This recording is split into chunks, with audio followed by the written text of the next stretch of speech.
नासरीन टंडो आदम तालक अस्पताल AC office लग कुतन मासूम नींगर के ॾाढे ज़ख्मी करे विधो। खेस गणती जोगी हालत में हैदराबाद न्यो वियो आहे। उन हवाले से तफ़सील ॿुधाइण लाइ असां टेलीफोन लाइन ते मौजूद आहे एसएस न्यूज़ जो रिपोर्टर अब्दुल्ला मेहर। जी अब्दुल्ला, छा तफ़सील आहिनि? जी नाज़रीन, तव्हांखे ॿुधाइण हलूं त टंडो आदम तालका इस्पताल ऐं एशिया खे लॻे कुतनि जो मासूम निगर ते हमलो।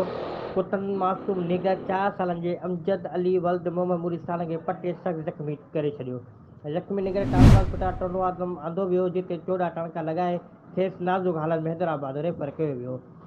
एडमिनिस्ट्रेटिव म्यूनिसिपल कमेटी जे नाअहली सबब में कुतनि जे अंग में मुसलसिल वाध थी रही आहे।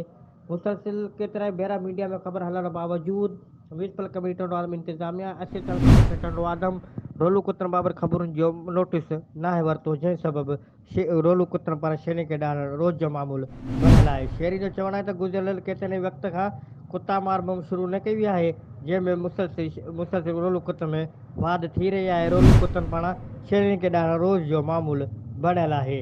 हितां जे आला अख़्तियारनि हितां जे शहरनि सिंध सरकार की सांगड़ का मुतालबो कयो आहे त फौरी तौर ते रोलू कुतनि खिलाफ़ कुता मार मुहिम शुरू करे असांखे परेशानी खां बचायो वञे।